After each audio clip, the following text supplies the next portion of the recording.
Assalamu alaikum everyone, welcome back. Recently, if you haven't seen my previous video, please go check it out to get the full context of what I'm about to talk about. So by the way, after I've released the video, I've received some feedback, and it appears I actually made a small mistake. For example, when I said in the beginning in the Hadith from Tirmidhi, when I said that all scholars say that the Hadith is weak, that's not exactly true. What I mean to say is that some scholars disagree with the position that the Hadith is Sahih. Some scholars, there are disagreements among scholars. However, my position is that it's ultimately like it's among the scholars. I'm not a scholar, so I'm not gonna get into this debate. However, according to my research, this is what I found out, that the scholars, I know some disagrees with it, and some agrees with it. So, however, despite all that, I think there's another problem that I see with the Hadith, and this is my personal problem. I'm not a scholar, so you shouldn't take my word as fatwa or something like that. Which is why I actually agree with Imam Abu Hanifa on this position. And that's that basically there's a hadith, and this is a well-known hadith, and in the hadith we all know this hadith. It's both Bukhari and Muslim narrated this hadith, and they all agree that this is an authentic hadith, and this is a very popular hadith that's used by scholars. Is that the fact that the Prophet said that the Muslim's blood can be shed only in 3 times. One is when a murder happens. 2, when a zina happens, when a married man have sex with a married woman, for example. And 3, when apostasy happens. So only in 3 cases can a Muslim be killed. So what's interesting is that the Prophet never mentions homosexuality. I mean, if homosexuality should be killed, or homosexuals should be killed, I mean, isn't it likely that he would mention it here? But he doesn't mention it here. And we all know that the punishment for adultery is not death. So this is why I agree with Imam Abu Hanifa's position on this, or some say Shafi's position on this, that the punishment for adultery should be what the punishment of the homosexual is. But then again, I'm not a scholar, I could be wrong, Allah knows best. I leave it to the scholars. The main point of the video is that there's disagreement among the scholars, and I'll leave it at that. And so with that being said, let's get to the video. So also in some secular countries, they don't encourage homosexuality either. For example, in Russia, in 2013, they proposed an anti-gay law which bans the promotion of gay lifestyle to kids.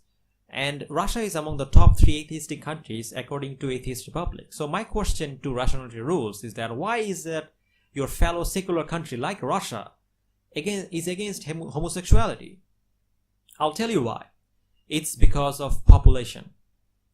See, the population of Russia is decreasing heavily, and the same is true for most of Europe. According to one study, Russia is expected to hit 28% plunge in the number of women of prime childbearing age by the year 2032. Without a surprising surge in birth or a large influx of immigrants from predominantly Muslim-centered Asia, the United Nations forecasts the population may be tumbling to as low as 190 million by the year 2050. This obviously results in heavy shrinking workforce, and this also hits the economy very hard. That's almost 25 million decline in population. Because this shows that how bad it is for the economy as well, because the lower population you have, the harder it hits your economy, because you have less workforce. A country economically cannot grow without a strong workforce. So, and the same is also true for US, where the first core population decline happened since World War II. And the same is true for birth rate, which has also been low. I'll post 2 articles of this in the link below. You can check them out as a source. And in Japan, it's actually even worse. Since Japan's population began to decline in 2010, the country's population has shrunk by almost 1.3 million people. The same is true for Chinese population, which went down 630,000 in each year. And the birth rate have dropped from 1.295% in 2016 to 1.243% in 2017. The same is true for Europe as well. Now the real question is, why is it a good idea to allow homosexuality in these countries, when all they will do is add to this problem of decreasing population? Now what's interesting is that a few months ago, Rationality Rules and Cosmic Skeptic, they went back and forth about the concept of morality and whether it was objective or not.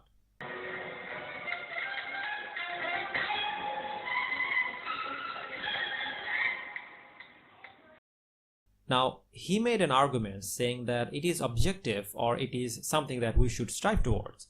Here's what he said. And this, finally, brings me to what is the most unique aspect of my moral perspective. I'm convinced that there are 2 types of oughts, or goods, or shoulds, or morals, etc., and I currently refer to them as axiomatic oughts and contingent oughts. Axiomatic oughts are feelings of obligation that exist self-evidently, and they do so without proof or argument. They just are. They're facts of nature. And contingent oughts are feelings of obligation that are predicated on axiomatic oughts and one or more statements of fact. Now again, we can quarrel about the axiomatic ought, but here's the thing.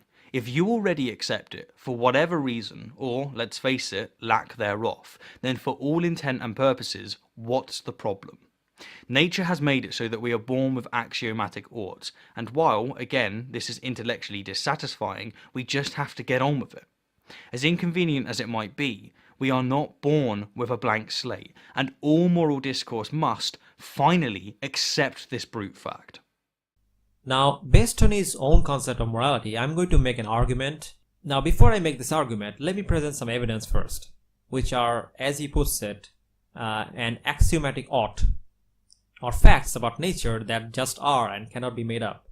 And based on that, I think I'll make a contingent ought argument. Again, this is based on his hypothesis of morality, so this is not mine.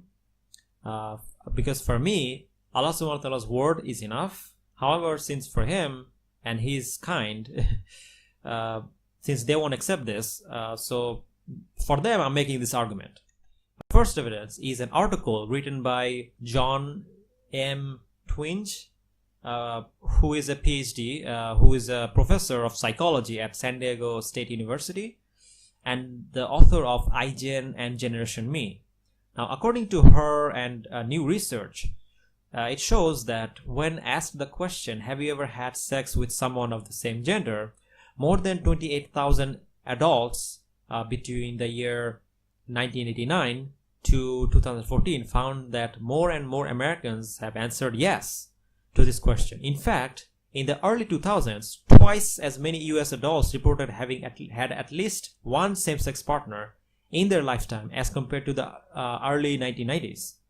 The percentage of men who have had sex with at least one man rose from 4.5% to 8.2%, and the percentage of women who had sex with at least one woman went from 3.6% to 8.7%. Now, based on this research data, we can safely say 2 things. First, homosexuality is increasing. Second, homosexuality is not just limited to homosexuals only, and even straight people are now practicing it. My second evidence is a book by Dr. Neil Whitehead called My Genes Made Me Do It. The author is a PhD in biochemistry who has worked as a scientist with the New Zealand government for 25 years and with United Nations for 4 years. In his book, he concludes, after studying for more than 10,000 scientific papers and publications on homosexuality, that homosexuality is, he concludes that homosexuality is overwhelmingly environmental. It's not something that's natural, it's completely environmental. Any biological contribution to homosexuality is weak or indirect. Of course, homosexuality is partly genetic, but so is throwing a baseball, because without genes, we cannot act in environment. The genetic component in throwing the baseball doesn't mean we are compelled to throw the baseball. In other words, it has nothing to do with our genes or biological makeup. The homosexual orientation is not biologically innate or fixed. He used many scientific research papers on his book, and I highly recommend that you check them out. One of them is the twin case study, which shows that a scan of the whole genome has not found any homosexual genes. Unlike the case for schizophrenia, which has still only identified 4 genes linked to 3% of schizophrenia. Also, according to the book, the human race shares most of its genes, something between 99.7 to 99.9. Most of the humans, they share their genes with each other, which means that all ethnic groups will have most of them. This has 3 implications. One, if homosexuality is genetically dictated, homosexual practice will be identical in similar cultures or in all cultures, But as we know, that's not true. For example, homosexuality has been unknown in some cultures completely.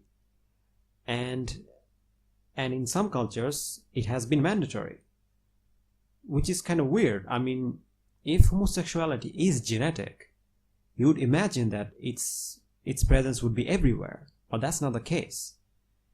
Now, also another thing is that change in homosexuality and homosexual practice and behavior in different cultures would take place very slowly, over many centuries, but this is not the case as history shows.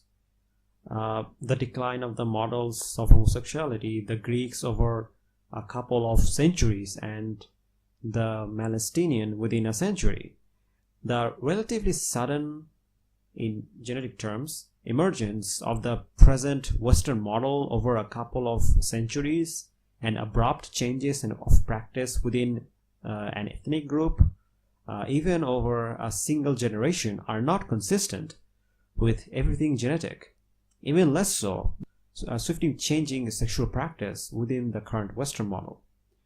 So basically, in a nutshell, if homosexuality was genetic, why is it that some cultures adopt this temporarily? For example, there have been many cultures that doesn't practice homosexuality as widespreadly. And as we can see, from the research data, that homosexuality is something that is increasing, and before that, it was almost non-existent in some cultures. So it doesn't make any sense. Also, based on his study, about half of those with exclusive same-sex attraction move towards heterosexuality over a lifetime. Put another way, 3% of the practicing heterosexual population, both man and woman, claim to have been either bisexual or homosexual. How's that possible? How can you just go from being gay to not being gay? I mean, if it's really is genetic, or from being gay to straight, that's impossible. But it is something that has happened based on his book and his research data.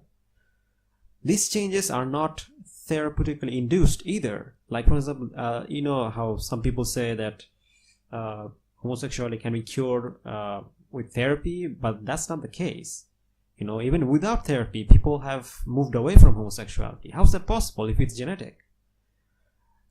And as we can see, this is something that happens naturally in life, some very quickly. Now, how is that possible if homosexuality isn't a choice, or if people are born gay? There are other thousands of scientific evidence that prove embracing homosexuality is a choice, but I cannot cite them all as it will take too long. So please check them out in this book, and the link will be in the description. Now, based on these 2 evidence, we can safely conclude homosexuality is a choice and not an obligation. So based on these facts, I'll now make an argument for a contingent note. Premise 1. We know from evolution that we human beings as a species cannot survive without reproduction or giving birth or leaving behind a new generation. Therefore, any system or lifestyle that threatens the evolutionary process of survival and reproduction should be rejected and condemned. We know for a fact, based on scientific and research data, that homosexuality is increasing, and it is not just limited to homosexuals anymore, and that it is expanding to heterosexuals as well. And we also know that homosexual couples cannot reproduce or have babies, therefore posing a legitimate threat to the natural evolutionary process of survival and reproduction. We also know from scientific and research data that homosexuality is a choice and not an obligation. Therefore, in order to save our species, we must condemn homosexuality. Now, by the way, some people may argue and say, well, what if they adopt some babies? well, according to my study, it doesn't change anything. They're still taking in someone else's baby, and what happens if they also choose the homosexual lifestyle?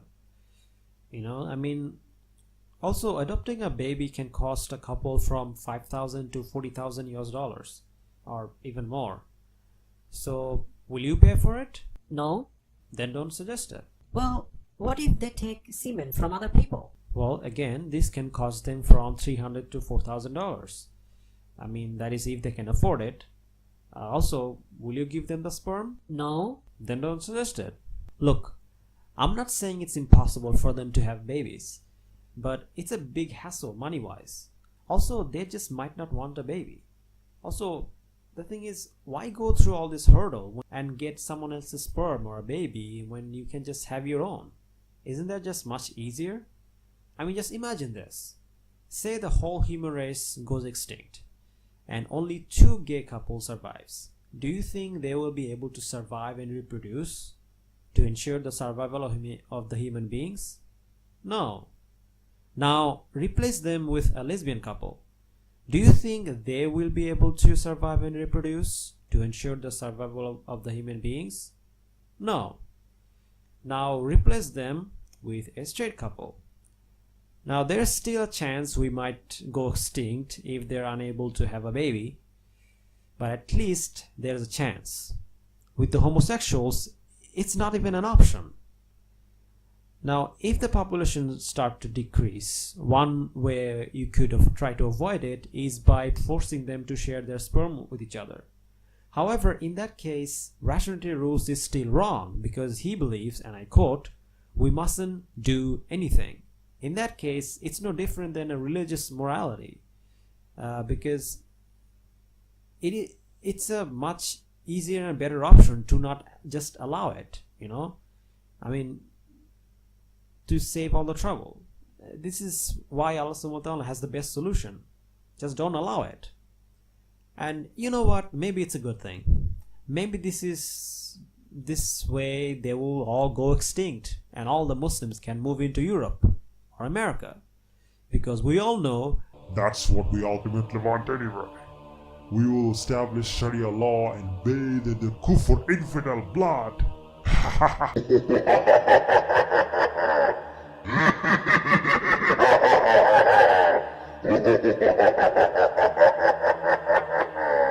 Unless they listen to my advice, of course. Now, in all seriousness, I don't really care what they do. However, I don't like how this lifestyle is being promoted as something obligatory or as an human right. It's not. There are homosexuals out there who doesn't practice it or who doesn't want to practice it. I just don't think these people have the right to speak on their behalf. Also, another one of the main arguments for homosexuality is that, well, love is love, My problem with that is that this is appeal to emotion fallacy. Just because you feel emotionally strong about something doesn't mean that something is true. For example, whenever I see Sam Harris or Majid Nawaz, I immediately feel a strong urge to punch them in the face. Now, does that mean I now have the right to go on streets and start a march saying that everyone who feels the same way that I do should have the right to go and punch Sam Harris and Majid Nawaz? No, of course not. Just because I feel something doesn't mean it should be a human right. You know, I mean, it doesn't make any sense. So, yeah. Some may argue about overpopulation or global warming. Now, it is true that both of these problems are a result of population growth. However, there are solutions to these problems, scientific solutions like space exploration or renewable energy. However, a reducing population doesn't have these kind of solutions. A reducing population can have horrible and disastrous impact on the economy, as seen on the article about Russia's declining population, and it could be an economic disaster. Like that may lead to less scientific progress and even human extinction, for which there is no other solution. Unless we achieve immortality, but other than movies, that's impossible. Now, as you can see, there may be a very good reason why Allah subhanahu wa ta'ala destroyed the people of Lot, why he condemns homosexuality. It's not just about the people, it's about the act itself and its dangerous implications. So whether you are religious or not, it is something that should be avoided for a good reason. And with that message, I'll end this video, and inshallah, I'll probably see you guys on the next video. Jazakallahu khairan. Assalamualaikum warahmatullahi wabarakatuh. Oh, and by the way, Mr. Rationality Rules, congratulations. You just refuted your own argument.